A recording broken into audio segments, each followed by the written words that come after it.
Incredible. Look at this result. If you want to get something like this with your own cuttings, if you want to propagate fruit trees in a really simple way and with a very high success rate, even with those that are usually hard to root, stick around because I'm going to show you all the steps and most importantly, all the details that make the difference between it working or not. The idea is very simple and really well thought out. We're going to use a small bottle, about 17 fluid ounces, to create a completely controlled environment where the cutting will have everything it needs at all times.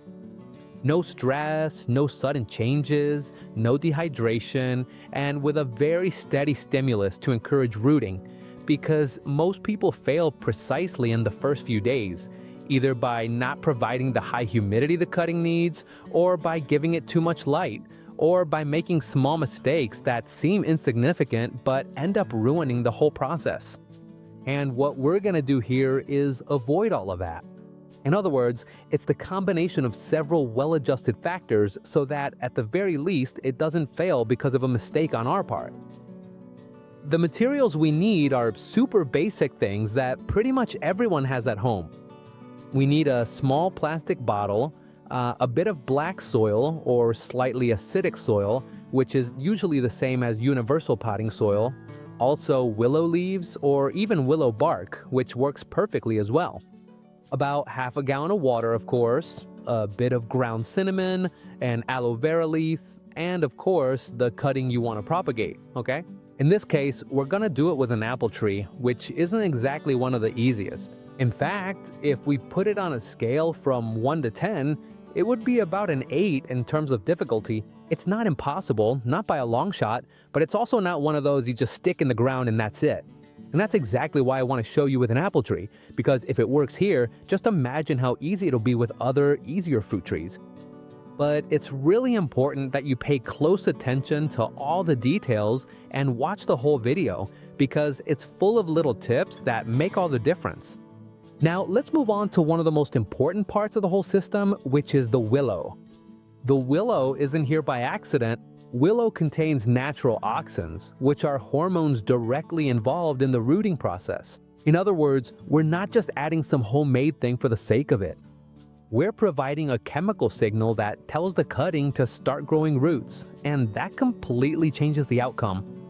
What we do is make a very simple infusion. We take a container and add 2 or 3 tablespoons of willow leaves, twigs, or bark. Any of those 3 options will work.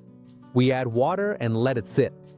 Usually, this is done with about a quart of water, but you can adjust the amount without any problem. A lot of people wonder here if you need to heat the water. You can do it cold and it'll work, but if you use hot water without boiling, you'll extract more compounds and in greater quantity. You could even boil it, but ideally you want to bring the water almost to a boil, remove it from the heat, and then add the willow. That way, you get a much stronger extraction. And if you also let it sit for 24 hours, what you end up with is a real hormone bomb. If you can't wait, a few hours will work too, but the longer you leave it, the better. While that's getting ready, let's work on the cutting. Make a clean cut with a sharp tool, like pruning shears. And in this case, we're gonna make a straight cut to keep things simple. Here's something important. We're gonna apply aloe vera to the cut area. Aloe vera helps keep that area clean and hydrated, and it also provides compounds that encourage rooting. After that, we apply ground cinnamon directly to the base. You don't need to cover the whole cutting, just a wound. Cinnamon is a very powerful natural antifungal. And this is essential because we're going to be working in an environment with very high humidity. If we don't control the fungi, everything can fail, even if everything else is perfect. Now we're going to prepare the bottle. We make several holes in the bottom, just like you would with a flower pot. This is key because we want humidity, yes, but we don't want waterlogging. Too much water pushes out the oxygen, and that can cause rot. So these holes are what keep the balance. Now we add the black soil. And why black soil? Because it has a slightly acidic pH and a good amount of organic matter, which creates a very favorable environment for the roots. It retains moisture, but also allows for aeration, which is exactly what we need. We add about 4 or 5 tablespoons without packing it down. And now we add a teaspoon of dried willow directly into the soil. This gradually releases compounds every time we water, creating an even more favorable environment. Now we place the cutting. It should be sized to fit the bottle. If the bottle's about 6 inches tall, ideally the cutting should be about 5.5 inches, so we can close it without any problem. Alright, we insert it until it's firmly in place and standing upright. Once it's in place, we water it lightly with the willow water. You don't need to soak it, just make sure the substrate is well moistened. And even if you go a little overboard, it's fine, because we've already made the drainage holes. Now comes one of the most interesting parts. The bottle acts like a mini greenhouse. This means the humidity stays constant, the water doesn't evaporate easily, the temperature stabilizes, and the cutting doesn't get stressed. It's an environment where everything is in its favor. Now we're gonna prepare the natural fungicide. We take a quarter of water, add a pinch of cinnamon, and stir well so it mixes in.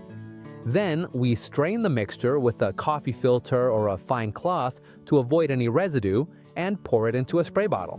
Once it's ready, we lightly spray the inside of the bottle. With this, we prevent very common fungal problems at this early stage.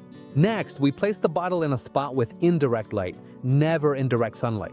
If it can also be somewhere without wind, even better, since constant movement can weaken the most delicate roots. We close the bottle and now we move on to maintenance.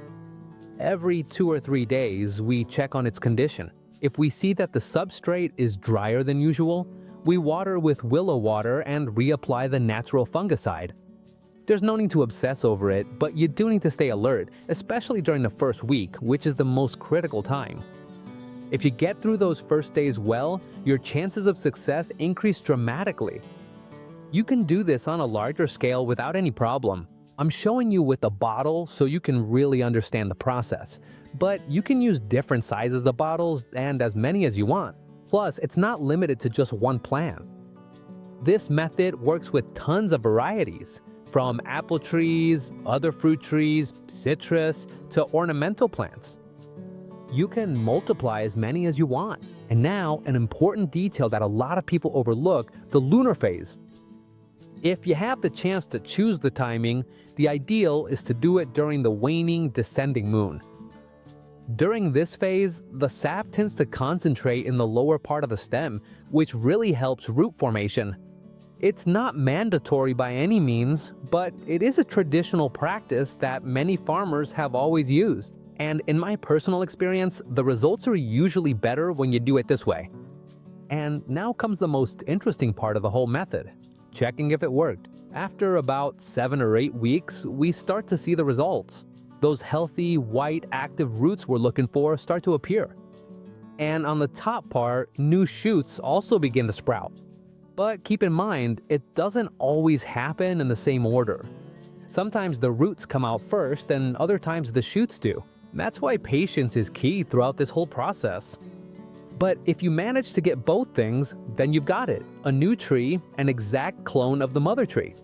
And this is crucial to understand. If you take a cutting from a productive tree, you'll have an exact copy of that tree. If you do it from a tree that doesn't produce, you'll get exactly the same, a tree that doesn't bear fruit. In the end, what we're doing is cloning. And a clone means that it's genetically identical to the mother tree. Now, another important point, timing. Ideally, you should do this when the tree is active, usually at the end of winter or the beginning of spring. This can vary depending on the variety, but as soon as you see the tree starting to move, to wake up, that's the perfect moment. You can do it at other times, yes, but if you do it when it's colder, the success rate goes down. Once we have good roots, like in this case, the next step is very simple. We carefully open or cut the bottle, take out the cutting without damaging the roots, and transfer it to a small pot. Give it a light watering and leave it in partial shade for a few days. This is essential for it to adapt since it comes from an environment with very high humidity. This adaptation period usually lasts between 7 and 10 days. After that, little by little, you can start giving it more exposure until you move it to its final spot. As you can see, it's not complicated, but you do need to understand every detail. That's the difference between failing and succeeding. In the end, it's all about patience and understanding what I've explained in the video, which is really just about understanding nature. If you liked it, share it and let me know in the comments what you're going to try it with and where you're watching from. We love to know how far the channel reaches and in what part of the world you're putting this into practice. Thank you so much for making it this far. And if you haven't subscribed yet, make sure to do so, because on this channel, we keep sharing both new methods and traditional techniques that shouldn't be lost. Thank you very much, and I'll see you in the next video.